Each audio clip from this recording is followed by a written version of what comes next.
তেল ছাড়া একটা নাস্তা রেসিপি আজকে আপনাদের সঙ্গে শেয়ার করছি। আলু দিয়ে খুবই মজার এই খাবারটা তৈরি করতে লাগবে না কোনো ধরনের তেল বা ডুবো তেলে ভাজার কোনো ঝামেলা নেই।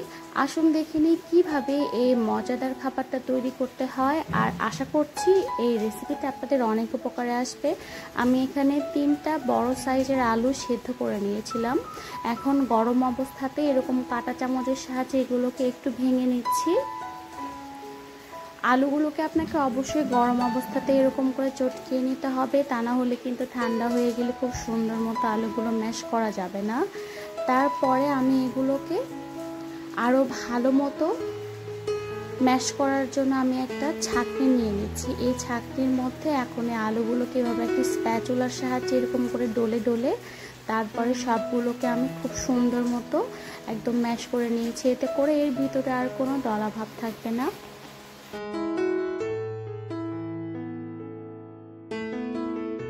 বিশেষ করে নাস্তার আইটেম তৈরি করতে গেলে কিন্তু ডুবো তেলে ভিজিয়ে সেটা তৈরি করতে হয়, কিন্তু আমি চেষ্টা করি কম তেলে কিভাবে খাবার তৈরি করা যায়, বা অনেকে আছে এরকম কম তেলের খাবার পছন্দ করে, তাদের জন্য আজকে আমার এই রেসিপিটা।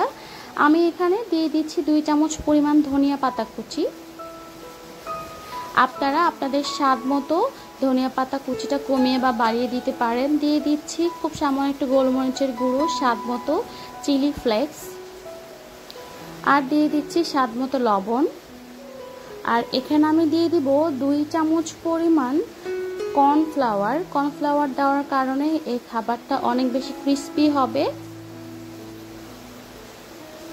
আপনারা যদি চান এখানে কর্নফ্লাওয়ারের পরিবর্তে সামান্য একটু চালের আটাটা দিতে পারেন, তাহলেও কিন্তু হবে।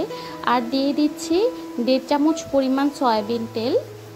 এখানে তেলটা ব্যবহার করেছি কারণ এখানে যদি কোনো রকম তেল ব্যবহার করা না হয় তাহলে কিন্তু এই ডোটা খুব সুন্দর স্মুথ হয় না। এর জন্য করে আমি 1.5 চামচ পরিমাণ তেল এখানে ব্যবহার করেছি। এখন এই সব কিছুকে ভালো মতো মিশিয়ে নিচ্ছি।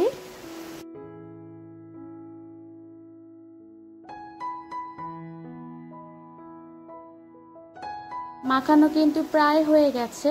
আমি এখন এই নাস্তাটা বানিয়ে নিচ্ছি। আলু দিয়ে অনেক ধরনের নাস্তা তৈরি করা যায়, আমি আজকে চেষ্টা করেছি একদম ইউনিকভাবে একটা খাবার তৈরি করার।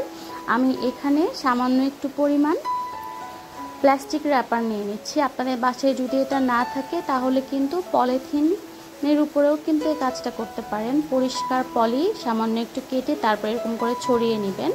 তারপরে ওর উপরে আমি আলুর ডোটা দিয়ে দিচ্ছি। এখন আমি এটাকে খুব সুন্দর মতো র্যাপ করে নিচ্ছি।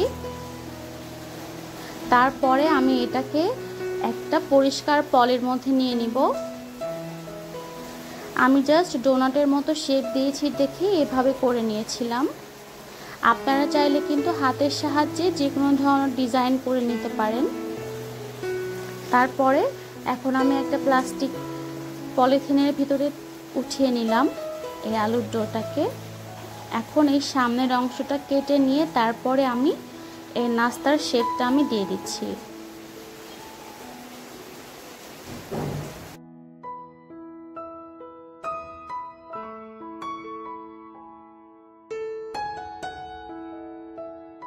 আমি ইলেকট্রিক ওভেনের একটা ট্রের ভিতরে এরকম করে শেপ দিয়ে দিচ্ছি। আপনারা কিন্তু চাইলে ইলেকট্রিক ওভেন ছাড়াও এয়ার ফ্রায়ারে করতে পারেন, অথবা আপনারা যদি চান কেক যেভাবে বেক করে সেভাবেও কিন্তু চুলোতেও করতে পারেন। এভাবে আমি প্রত্যেকটা বানিয়ে নিচ্ছি। আমার কাছে মনে হয় এটা তৈরি করে অনেক বেশি সহজ, আর কোনো ঝামেলাও হয় না, আর দেখতেও ভালো লাগে। আজকে যারা আমার চ্যানেলে নতুন এসেছেন, আমার রেসিপিটা যদি ভালো লেগে থাকে তাহলে অবশ্যই আমার চ্যানেলটি সাবস্ক্রাইব করে দিবেন এবং পাশে থাকা বেল বাটনটিতে ক্লিক করে দিবেন। এখানে আমার টোটাল 5টা হয়েছিল এই পটেটো ডোনাটটা।